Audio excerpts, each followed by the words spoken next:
Hello, University of Baguio. Here is your Johnkinse at your service. And now let's have a casual conversation to one of the librarians. And he is the librarian for the senior high school and the general circulation. Let's welcome Sir Jackson.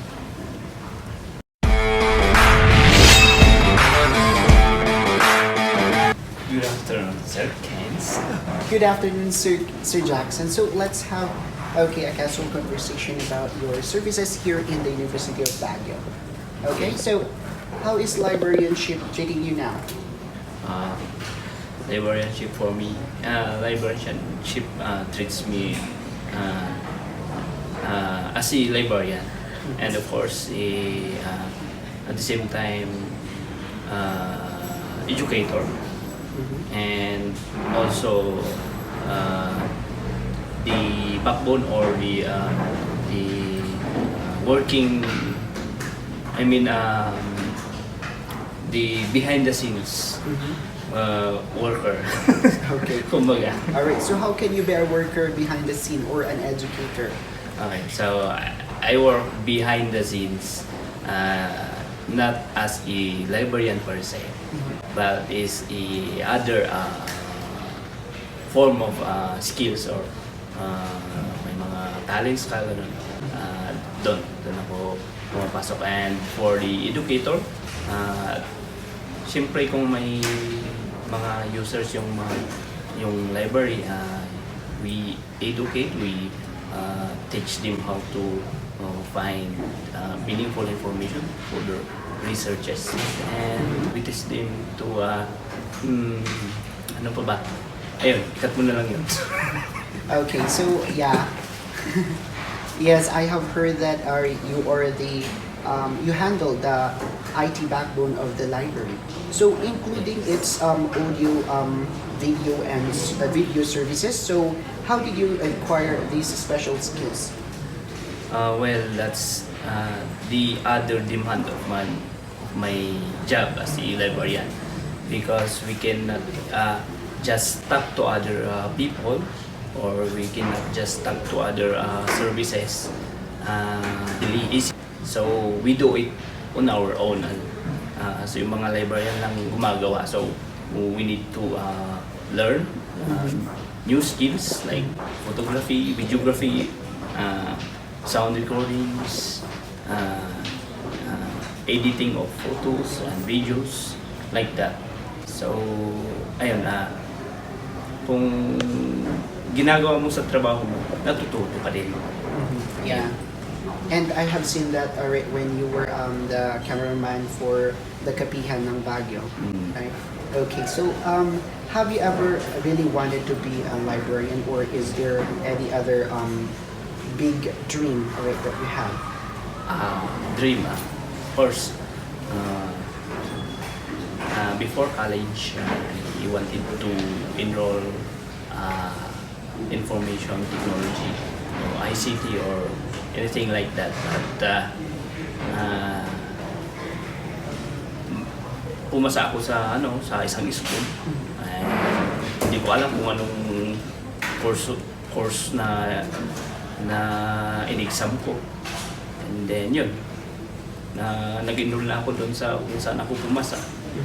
And then I took the education course, and come second year, I don't know what to major in, so I opted to kumbaga shift course. Pupunta sana ako sa basic ed or sa other courses, pero sinabi nila may library science na major. So ayun, napunta ko sa library science kasi gusto kong i-try. And then up to now, ayun, nag-graduate ako, nagka-lisensya ako, and up to now, ayun, na ano ko naman, na-in-love naman ako sa profession nito. Okay, so you're in love with the profession. So how did you paano ka napamahal dito sa profession? Easy lang kasi yung trabaho niya. I mean, same thing naman yung trabaho sa mga other professional courses or professional jobs.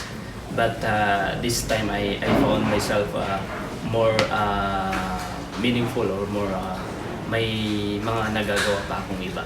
So parang nakaka-sideline pa ako ng ibang skills, kumbaga like the photography, videography, and the like. Okay, so do you have a plan to pursue also photography? Not so. May mas ano lang sa akin is yung focus ko is mas more on kung other skills more on soundman or audio engineering. Doon mostly yung talagang focus ko. Oh, okay. All right. So before UB, have you been somewhere else? Yeah, before UB,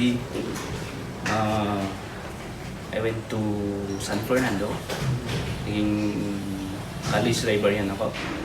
And then after San Fernando, hindi ako nagtagal. I went to STI Baguio.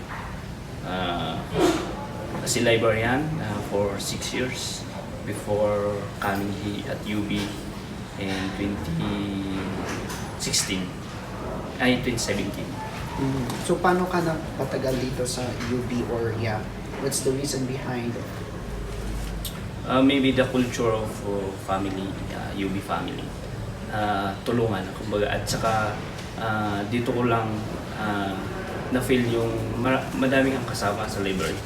Unlike the other schools na napuntahan ko na one-man librarian na mag-isa mo lang. So in UB, may mga kasama ka. So specific yung job mo. Kung senior high ka, doon ka mag-focus, and then tutulong ka sa other services kung may tutulong ka ganun. Okay, so you are working for senior high school. So you've said a while ago that you worked as a college librarian back then. So what's the difference between the two? College librarian is more broad. Kasi lahat ng mga courses, gagawan mo yan ng mga report, yung mga ginagawa natin sa UB din. Gagawan mo ng mga booklist, mga ganun. And mas malaki yung trabaho niya. So unlike sa UB, madami nga yung trabaho ng mga librarian, pero mas kumukunti kasi madami kaming gumagawa. So as a senior high librarian, mas nakaka-focus ka na dun. Okay, so far, what have you learned being a senior high? What's the biggest learning that you have learned here as a UB senior high school librarian? Okay. By far, what I have learned to be ano ba? I don't know. Maybe madaming skills na within UB. Madaming skills na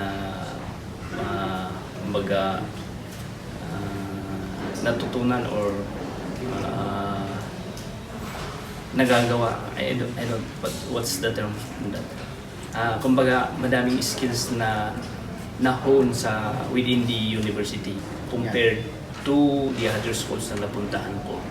So working in UB, kumbaga it brought out the talents or the skills in para sa trabaho. Oh yes, because it's not only your work as a librarian. It's also your potential in the other skills. As you said a while ago, you are holding the IT backbone of the university library. So it's like it's kind of not only focusing on one, but also a multitasking. Okay. So with that, what is your advice to upcoming young librarians? My advice to the upcoming librarians, they should learn to explore more of their talents or their skills. Kasi hindi lang yung pagiging librarian yung uso ngayon, di ba? Kung mahilig ka sa make it your job, yung mga talents mo, yung mga habits mo. Mahilig ka sa photography o mahilig ka sa mga kung ano-ano, eh, why not bring it to the library or to the school? I-integrate mo ba sa mga services? Ganun, kung mahilig ka sa IT, ganun, gumawa ka ng mga videos or gumawa ka ng mga web pages to promote your library services, ganun. Yeah. Okay, so it's like being flexible enough to what we have, right? So yes, that's what he learned being a librarian, because in the elementary, she said that, all right, being a librarian, you should be patient because of the kids. Now, all right, he is flexible enough or multitasking. So with that, sir, please invite our students for the upcoming events, all right, or activities of the library or services that we have. Hi to the University of Baguio Library students or patrons. You're welcome to visit us at the RCB Library for the senior high or the Allied Medical Sciences or the Filipiniana or so. We have the criminology, we have the IHTM, and at the Centennial Library also you have other courses for the colleges also. Sa mga senior high, pwede silang pumunta sa ating mga big libraries like the RCB, the Centennial Library, and the FGB Library. And then pwede silang pumunta din sa mga basic ed like the science high school and the regular high school.